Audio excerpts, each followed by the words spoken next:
Assalamualaikum warahmatullahi wabarakatuh. Jumpa lagi dengan saya Tama dalam Ada Apa Gerangan 2. Bagaimana kabar kalian? Semoga selalu diberikan kesehatan dan juga rezeki yang cukup.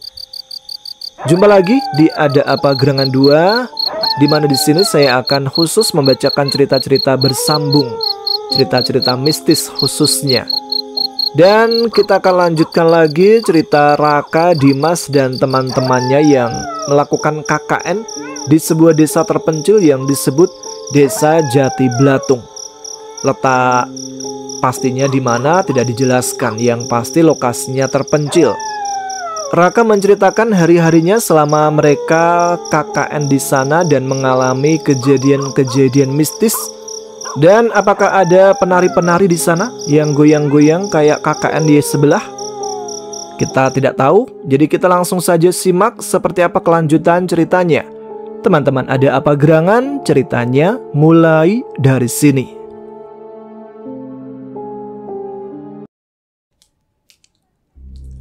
Hari ke-17, Raka terbangun sekitar pukul 6 pagi. Dia melihat ke samping dan mendapati Dimas masih pulas tertidur.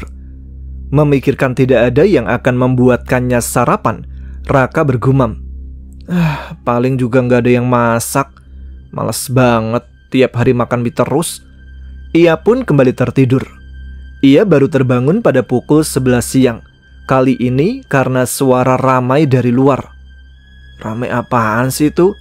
Ucap Raka bangkit dan mengucek matanya.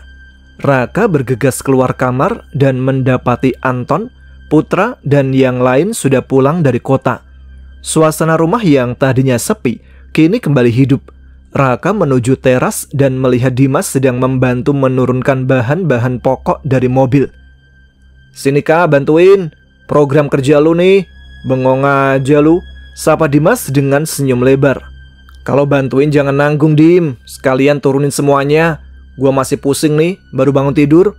"Ye, si bocah laknat." Anton berjalan mendekat dan menepuk bahu Raka. "Tenang aja Mas, bahan-bahan pokok buat program kerjanya udah lengkap semuanya kok." "Oh iya, makasih ya Ton," jawab Raka lega. "Sama-sama Mas," kata Anton. Raka lalu melirik ke arah seorang pria yang duduk cuek mendengarkan musik lewat handphone di terasnya. Namun Raka tak tertarik menyapa duluan. Pengen tahu namanya juga tidak. "Lu istirahat dulu Andre, biar yang lain yang beresin kerjaan hari ini." Sosok yang ternyata dipanggil dengan nama Andre itu hanya mengangguk tanpa melepaskan headphone-nya. Dia sama sekali tak menganggap keberadaan Raka di dekatnya. Datang-datang bukannya basa-basi, udah datang paling akhir, sok cuek lagi, gerutu Raka dalam hati. Raka hanya menatapnya kesal. Sombong banget, gerutunya dalam hati. Melihat kehadiran anak baru, Raka merasa muak. Raka pun kembali ke belakang untuk mandi. Dia berencana ke rumah Pak Kepala Desa untuk melaporkan perencanaan program kerjanya yang berupa pemberian bantuan kepada warga desa. "Dim, ayo kita ke rumah Pak Kades aja," bisik Raka pada Dimas. "Lah, sekarang?" "Nanggung Kak," jawab Dimas. "Ya sekarang lah, gua males banget tuh lihat muka si itu, siapa namanya? Andre." "Iya, datangnya paling akhir, gak ada basa-basi minta maaf atau apa. Sombong banget mukanya," keluh Raka. "Kayak lu gak sombong aja Kak." Dimas malah meledeknya. "Monyet lu, malah ngatain gua." "Percayalah Dim, pasti ada masanya dia kena batunya. Orang sombong begitu," balas Raka. "Gak sabar sih gua Kak. Ya udah, ayo ke tempat Pak Kepala Desa." Mereka berdua lalu melangkah pergi ke rumah Pak Kepala Desa setelah berpamitan pada Siska dan Gisel yang sedang mengobrol. Di jalan kembali Raka membahas tentang Andre si anak baru. "Gak tahu kenapa gedeg gua sama anak baru. Tampangnya sok banget. Gua sih bodo amat Kak, selama dia gak nyenggol gua. Kalau berani nyenggol, baru gua sikat." Sesampainya di rumah Pak Kepala Desa, ternyata beliau sedang ke kota dan kemungkinan sore baru pulang. Raka yang malas kembali ke rumah mengajak Dimas menunggu saja. "Mendingan nunggu di sini Dim daripada lihat muka si Andre lagi." Mereka menunggu dengan sabar sambil merokok dan ngobrol di depan teras. Tar malam, pokoknya kita nggak usah tidur kemalaman lagi, Dim. Gua ngeri sama si Merah yang mulai ganas. Ya itu, karena salah kita juga sih, nekat nyalain genset. Padahal kan udah dikasih tahu kalau si Merah itu nggak suka. Salah lu, kok kita? Lu kan yang menuruti permintaan Via sama Vina. Ya, habisnya gimana, Kak? Kasian juga. Untungnya belum terlalu sore, Pak Kepala Desa sudah pulang. Mereka langsung menyambutnya dengan senyuman dan dipersilakan masuk untuk mengobrol. Pak, kami mau melapor. Bahan-bahan program kerja kami sudah lengkap semua, kata Dimas. Oh, bagus. Terima kasih banyak ya anak-anak. Kalian ini rajin sekali, kerjaannya cepat banget. Puji Pak Kepala Desa. Pak Kepala Desa tidak tahu saja kalau batin Raka ingin secepatnya pergi dari desa ini. Jadi Pak, kalau bisa besok kita sudah bagikan. Ya sudah, kalian atur bagaimana sistem pembagiannya. Nanti saya berikan daftar warga. Setelah urusan program kerja selesai, Raka beralih ke topik lain. Pak, boleh nggak kita curhat sedikit? Tanya Raka ragu. Pak Kepala Desa mengangguk. Ada apa, Mas? Wajah kalian tegang sekali. Begini Pak, semalam kami diteror si Merah lagi. Genset kami bahkan dibanting. Terus kami lihat si Merah marah sekali. Bahkan Vina kesurupan jin dari hutan dan datang jin gondrong mengganggu. Mata Pak Kades melebar. Ia menatap Raka dan Dimas bergantian dengan ekspresi heran. Jin dari hutan dan si gondrong? Iya Pak, kata Bapak pintar. Jin dari hutan itu yang membuat Vina kesurupan. Kami sampai harus membopong Vina ke rumahnya.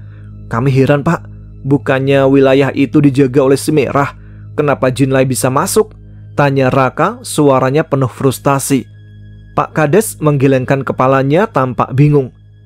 Aneh sekali. Jin hutan itu memang terkenal usil, tapi dia tahu batas. Dia tidak pernah berani masuk ke wilayah si Merah. Mungkin Vina atau kalian ada yang melakukan sesuatu. Raka dan Dimas saling berpandangan. Mereka tak melakukan apapun. Tapi kalau Vina dan Via, apa mungkin? Kami tidak melakukan apa-apa Pak, jawab Dimas. Baiklah, mungkin dia hanya ingin unjuk gigi. Tapi kalian tenang saja, si Merah tidak akan diam saja melihat wilayahnya dilanggar, kata Pak Kepala Desa mencoba menenangkan. Sudah, sekarang kita kembali ke program kerja kalian. Kalian sudah bawa laporannya? Raka dan Dimas mengangguk. Setelah mengobrol panjang lebar, Raka dan Dimas pamit pulang karena waktu sudah mendekati gelap. Pak, maaf, kami harus pulang. Sudah mau maghrib, takut gelap di jalan. Oh, ya sudah, hati-hati di jalan ya. Di perjalanan Raka menggerutu lagi. Tiap kesana pasti ngobrolnya lama. Gak ada remnya. Ya namanya juga orang tua Kak, udah sifatnya suka ngobrol. Dimas terkekeh. Namun ia tiba-tiba berhenti di depan rumah hantu. Kenapa Dim? Tanya Raka was-was. Gak usah aneh-aneh. Nanti kapan-kapan kita kerjain si Andre, kata Dimas sambil tersenyum misterius. Kita kunci dia di sini semalaman biar dia tahu rasa. Ide itu membuat Raka menyeringai. Mereka kembali berjalan. Begitu sampai di depan rumah, terlihat Andre berdiri di batu tempat si Merah. Ia menendang sesajen, meludahinya, dan menyingkirkannya dengan kaki. Raka yang melihat itu geram, karena yakin si Merah akan marah dan nantinya mereka semua yang akan kena getahnya. Dim, tuh anak gila kali ya, teriak Raka. Ketika Raka akan menghampiri, Dimas menahannya. Udah Kak, biarin aja. Jangan kotori tangan kita. Mending masuk aja, biar dia yang urus sendiri sama penghuninya. Mereka masuk dan mendapati semua orang sudah berkumpul. Dia juga melihat Vina sepertinya sudah baikan dengan Putra. Vina duduk dan dipeluk Putra dari belakang.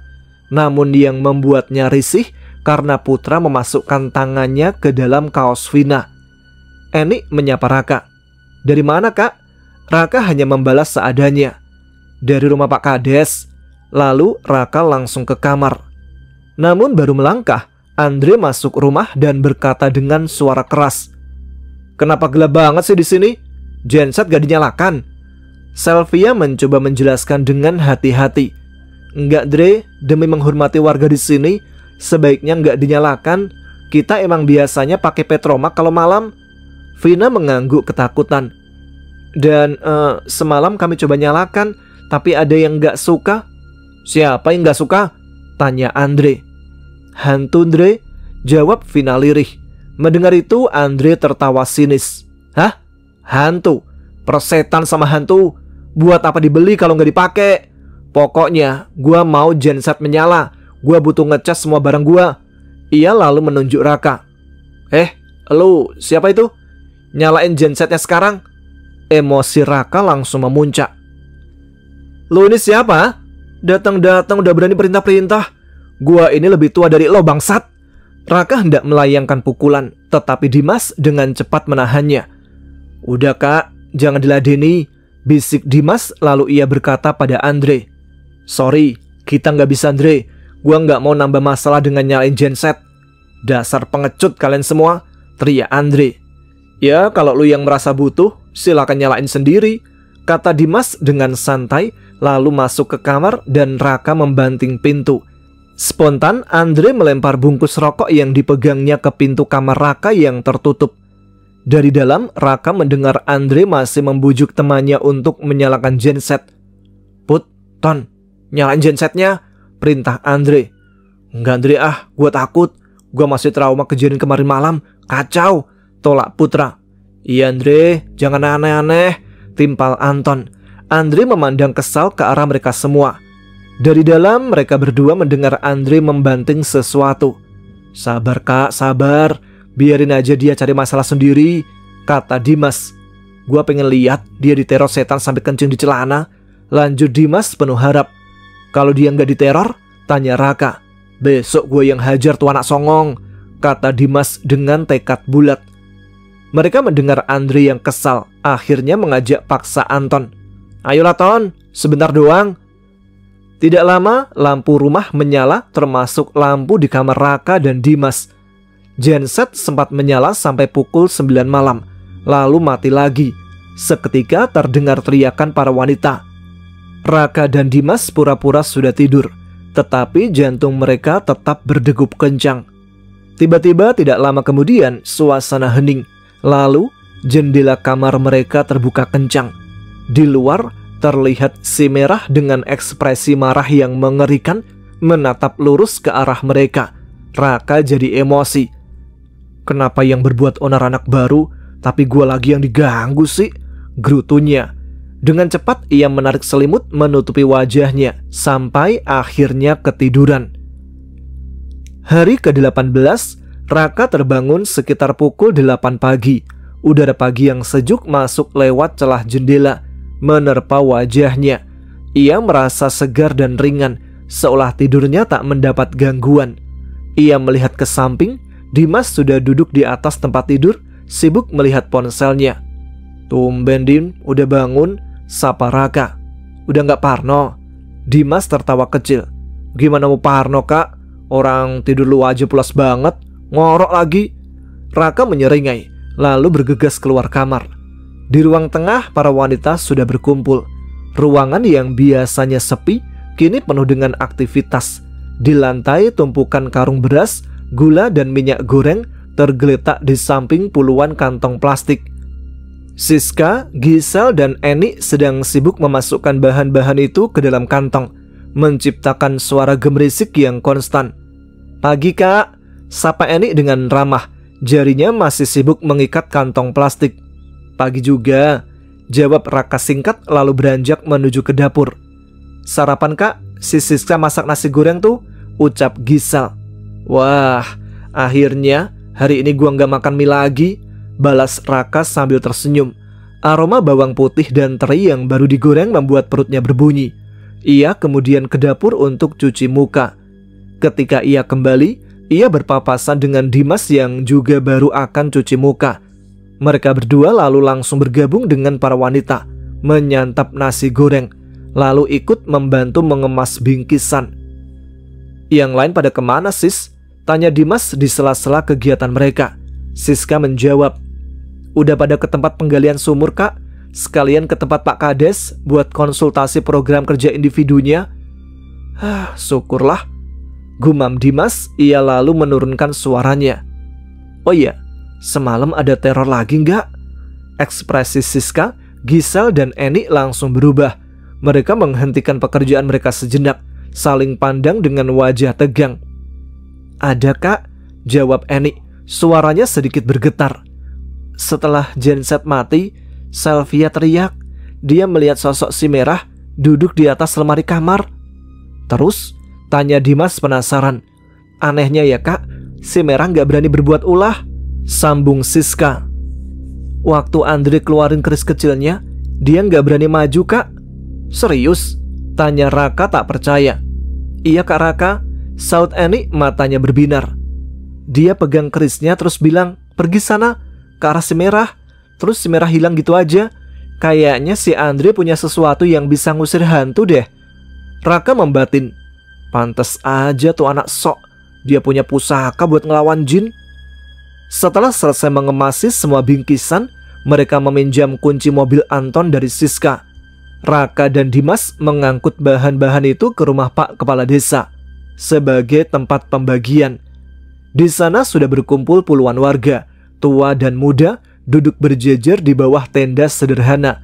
Udara terasa berdebu dan suara obrolan warga berbaur dengan tawa anak-anak. Raka dan Dimas menyerahkan bingkisan sembako, dan acara pembagian pun dimulai setelah Pak Kades memerintahkan salah satu warga untuk membagikan kupon. Acara berjalan lancar, membuat Raka lega karena satu program kerjanya akhirnya beres juga. Sore harinya, mereka pun kembali ke rumah. Raka dan Dimas buru-buru mandi sebelum maghrib, mencuci bersih debu yang menempel di tubuh mereka. Ketika langit mulai gelap, Vina, Putra, Anton, Sylvia, dan Andre kembali dari mengawasi pekerjaan di sumur. Suasana rumah yang tadinya damai kembali tegang. Perang dingin antara Raka dan Dimas serta Andre berlanjut. Raka hanya berharap KKN ini segera selesai. Raka dan Dimas duduk santai di teras yang sunyi. Langit di ufuk barat perlahan berubah dari oranye menjadi ungu gelap. Suara jangkrik mulai terdengar, dan bayangan pohon-pohon di kejauhan mulai memanjang. Tiba-tiba, Raka merasa bulu kuduknya berdiri, udara terasa dingin. "Dim, lihat itu," bisiknya, suaranya tercekat. "Di sana." Dimas menoleh, wajahnya langsung pucat. Dari hutan di kejauhan, bayangan hitam satu persatu muncul. Sosok-sosok tak jelas itu melayang dan berjalan pelan, dengan berbagai bentuk mengerikan. Mereka seolah dikepung oleh puluhan makhluk gaib. Sialan, kenapa banyak banget? Gumam Dimas. Mereka berdua beringsut duduk merapat. Belum hilang ketegangan, dari dalam rumah terdengar suara teriakan para wanita. Raka dan Dimas langsung berlari masuk ke dalam rumah. Pintu dibanting tertutup, mengunci mereka di dalam. Ruang tengah sudah berubah menjadi medan kekacauan. Bantal-bantal berserakan di lantai, sebuah kursi terbalik, dan Eni, Gisel, serta Siska berhimpitan di ruang tengah. Wajah mereka pucat pasi. Mereka menemukan Vina sudah kembali kesurupan, tetapi kali ini jauh lebih mengerikan. Sosoknya bukan lagi hanya berdiri atau meracau, tetapi merangkak di lantai dengan posisi yang tidak wajar. Kepalanya menoleh ke belakang, tulang lehernya berderit ketika bergerak. Ia hanya mengenakan pakaian dalam, dan di bawah pencahayaan petromak yang redup, Raka bisa melihat dengan jelas urat-urat kehijauan yang menonjol di kulit putihnya yang membengkak. Dari dalam tenggorokannya keluar suara geraman serak seperti binatang buas, bukan lagi suara Vina. Andre lalu mengeluarkan kerisnya, mengarahkannya pada Vina. "Mundur, biar gua yang urus," katanya penuh percaya diri. Namun entitas di dalam tubuh Vina hanya tertawa cekikikan. Suaranya melengking tajam. Tiba-tiba, tanpa aba-aba, Vina melompat seperti laba-laba raksasa mendarat di depan Andre. Wajahnya yang bengkak dan merah menatap Andre tajam. Gerakan itu sangat cepat hingga Andre tak sempat bereaksi. Vina langsung menggigit tangan Andre yang memegang keris. Andre menjerit kesakitan, terhuyung mundur ketika Vina menggerogoti tangannya. Ia melepaskan kerisnya yang terlempar ke sudut ruangan. "Sialan, setan sialan!" Andre mengumpat sambil memegangi tangannya yang berdarah. Keadaan semakin kacau. Suara tulang-tulang patah terdengar. Vina mulai mematahkan tulang-tulang jarinya sendiri, lalu melanjutkannya ke siku dan bahu, memutar anggota tubuhnya ke arah yang tidak seharusnya. Suara itu membuat semua orang merinding. Putra yang panik melihat Vina mencoba menahannya. Vin, sadar Vin!" teriaknya sambil memeluk tubuh Vina yang kejang. Namun Vina menggeram dan menghempaskan Putra dengan sekali hentakan, membuatnya terlempar ke dinding dengan bunyi keras. "Kak, kita cari bantuan ke rumah Bapak Pintar," ajak Dimas panik. "Lu gila apa? Di luar ada puluhan jin. Mau mati?" tolak Raka matanya melotot. Dimas yang sudah frustasi menatap Raka dengan tajam. "Kita nggak ada pilihan lain, Kak. Gue mau lari. Tunggu di sini. Jangan biarkan Vina celaka." Tanpa menunggu jawaban Raka, Dimas nekat berlari keluar. Suasana di dalam rumah masih mencekam. Para wanita menangis. Putra mencoba mendekati Vina, sementara Andre masih merintih memegangi tangannya. Terlihat di pojok ruangan Anton pingsan. "Buset, nih homo sapien udah pingsan aja." Raka mengamati kondisi Vina yang hanya memakai pakaian dalam, lalu menoleh ke Putra yang berpakaian berantakan, hanya mengenakan kaos tanpa celana. "Nih anak berdua habis begituan ya? Bangke emang. Jangan-jangan setan-setan di sini udah muak juga kali sama mereka yang seenaknya mesum." "Weh, Putra, bangke lu ya. Lu yang berbuat, kita semua yang kena. Lu kan tahu desa ini gimana. Lu nggak bisa panahan sange, bangsat." Putra hanya diam tak menanggapi teriakan Raka. Dia kembali mendekati Vina untuk menahannya berbuat hal-hal yang tidak-tidak lagi.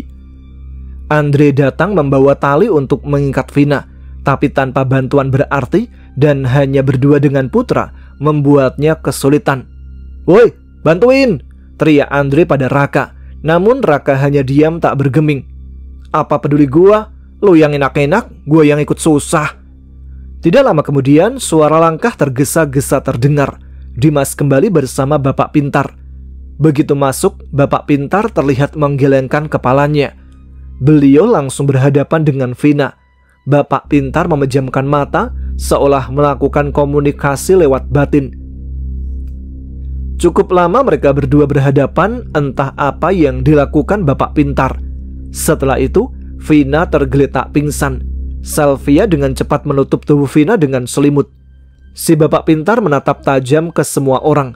Dengan suara berat ia berkata, "Kalian sudah sembrono, kelewat batas." Dimas bingung, ia menunjuk Vina. "Maksud Bapak apa? Apa salah kami, Pak?" Bapak Pintar menggelengkan kepala, matanya tak lagi menunjukkan kehangatan.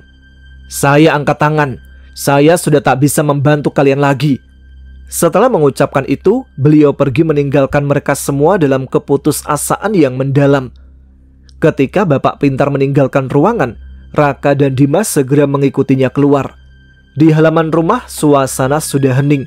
Sosok-sosok menyeramkan dari hutan sudah menghilang begitu saja. Dimas terus saja bertanya, "Pak, ada apa, Pak? Kenapa Vina bisa begitu, Pak?" Dimas mempercepat langkahnya mengejar Bapak Pintar. "Pak, tolong jelaskan ada apa? Kenapa teman saya bisa begitu? Apa maksud Bapak? Kami sudah melewati batas." Bapak Pintar berhenti di bawah pohon mangga. Tatapannya lekat ke arah hutan yang gelap. "Yang merasuki Vina adalah sosok penghuni sendang. Beliau adalah sosok yang sangat disegani. Bahkan Panglima Kerajaan Jin di sini pun segan kepadanya. Biasanya dia tidak pernah mengganggu. Jika sampai mengganggu, berarti ada perbuatan serius yang membuatnya marah." Apa itu, Pak?" tanya Raka serius dan tidak sabar. "Kalian tanyakan langsung ke teman kalian. Bapak tidak mau nanti dibilang mengada-ada atau memfitnah." Lanjut Bapak Pintar, suaranya mengandung kekecewaan. "Yang jelas, Bapak sudah tidak bisa membantu. Saran Bapak, bawa teman kalian keluar desa malam ini juga dan minta bantuan pada orang lain di luar desa ini." Tanpa menunggu jawaban, Bapak Pintar berjalan pergi. Raka dan Dimas masih terpaku di tengah halaman. Gila, jadi jin-jin itu berani masuk karena sosok itu turun tangan. Gumam Raka matanya masih menatap ke arah hutan. Dim, kenapa si merah nggak terlihat ya? Padahal kan areanya udah dimasuki. Dimas tertawa getir. Lu yang bener aja kak, yang masuk itu penghuni sendang. Jenderal kerajaan jin aja segan, apalagi cuma si merah yang jaga-jaga batu. Bener juga ya, tapi apa yang mereka lakukan sih Dim? Sampai bikin semua jin datang dan marah. Raka bertanya dengan frustasi. Kalau karena Vina sama Putra begituan di sini kan, bukannya dari awal datang mereka juga udah berbuat begitu. Tapi kenapa baru sekarang? Nggak tahu gua kak, kita cari tahu. Tanya ke mereka langsung. Raka dan Dimas kembali masuk ke dalam rumah. Suasana di dalam terasa berat. Seluruh ruangan terasa dingin dan sunyi. Hanya suara tangisan lirih Sylvia yang terdengar dari kamar. Vina sudah dipakaikan pakaian dan direbahkan di ranjang. Putra duduk di sampingnya. Wajahnya kosong dan pucat. Di ruang tengah, Anton duduk di sofa. Sementara Andre memegangi tangannya yang terluka di sebelahnya. Dimas masuk ke kamar. Wajahnya keras. Ia berdiri di ambang pintu dan menatap Putra. Put, gua mau tanya, jujur sama kita, apa yang lu sama Vina lakuin hari ini? Kata bapak pintar, semua ini akibat perbuatan kalian. Putra menunduk tak berani menatap Dimas. Andre, dia hari ini ngajak ke hutan. Suaranya serak. Aku udah bilang itu bukan tempat yang ramah untuk orang asing, karena banyak tempat sakral di sana. Tapi dia nggak peduli. Dia bilang, persetan sama hantu, gua mau lihat apa yang kalian takuti. Terus, tanya Dimas suaranya tajam. Kami temenin dia ke hutan mas, dan Andre merusak sesajen di beberapa tempat. Putra berhenti. Pantesan, tuh setan dari hutan pada nggak terima. Gumam Raka, amarahnya sudah di ubun-ubun. Tiba-tiba Dimas keluar dari kamar. Ia berjalan cepat ke arah Andre. Tanpa peringatan, ia mencengkram kerah kaos Andre dan mengangkatnya. Lu kalau emang benar-benar jagoan, hadapi sana setan-setan di hutan. Jangan mentang-mentang lu bawa benda pusaka jadi sok berani di sini. Andre mencoba memberontak, tapi pukulan telak Dimas mendarat di wajahnya. Andre tersungkur, darah menetes dari hidungnya. Dimas tak berhenti. Ia menendangnya bertubi-tubi. Anton berusaha melerai, tapi Dimas tak peduli. Raka akhirnya menarik paksa Dimas. Udah Dim, cukup Dim. Nanti mati anak orang. Andre memandang Dimas dengan mata kebencian. Di tengah kekacauan itu, Anton yang ketakutan akhirnya tak bisa menahan diri.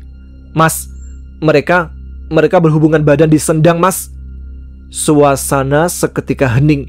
Mata Raka dan Dimas beralih dari Andre ke Putra. Tanpa kata, Dimas berbalik masuk kembali ke kamar dengan langkah mematikan. Ia ingin menghajar Putra, tapi Via yang wajahnya sudah memerah menahan amarah lebih dulu sampai. Dia menampar wajah Putra dengan keras. Kalian keterlaluan. Aku sudah muak dengan perbuatan kalian selama ini. Via lalu berjalan keluar kamar, menjatuhkan diri di sofa ruang tengah sambil menangis. Dimas menatap Putra dengan tatapan jijik. Malam ini juga, tinggalkan desa ini kalau kalian ingin selamat, katanya dingin.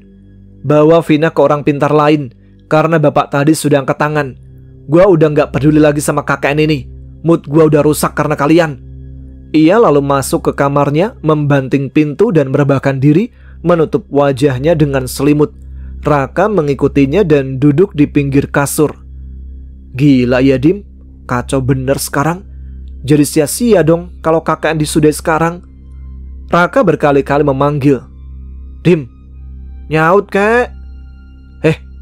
Lu udah tidur? Diem aja. Setelah beberapa saat, Dimas membuka selimutnya.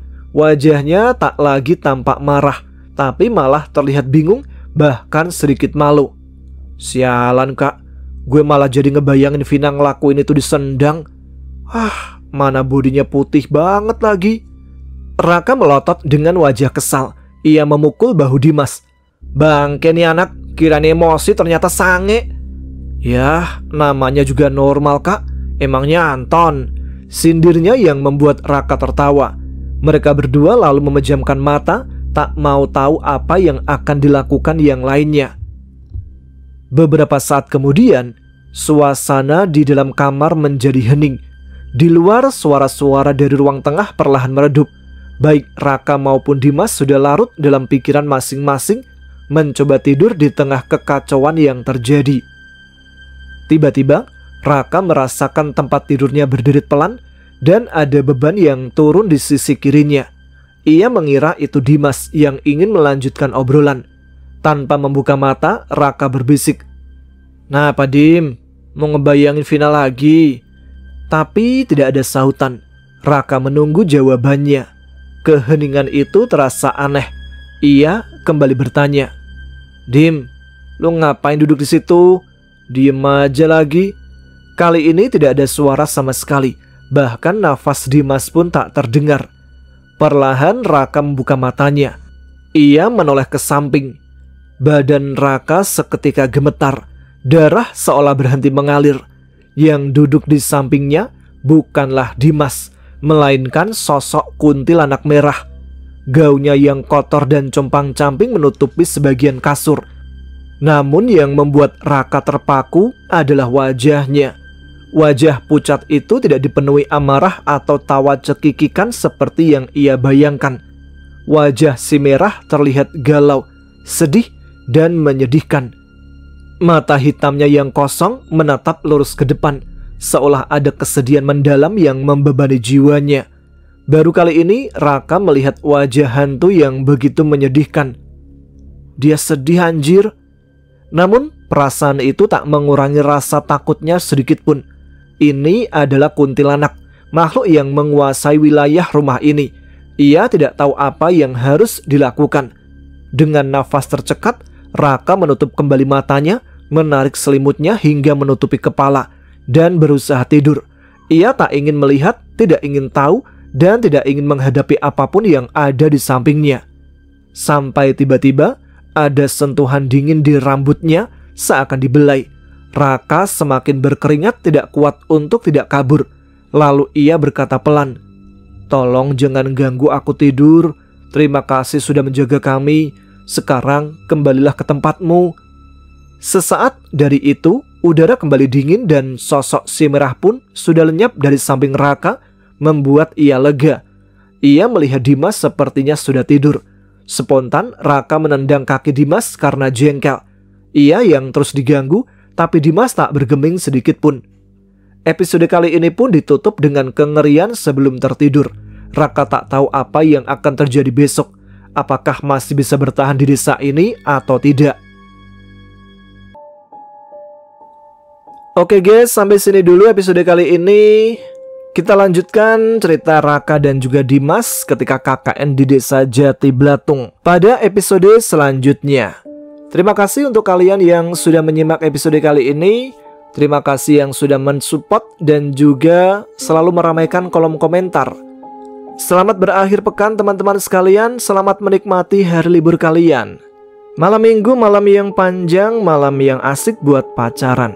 Pacar baru kenalan, kenal di jalan Jenderal Sudirman. Malah nyanyi. Ya sudah gitu aja. Saya Tama pamit undur diri. Kita jumpa lagi di episode selanjutnya. Pokoknya tetap semangat, jaga kesehatan. Wassalamualaikum warahmatullahi wabarakatuh.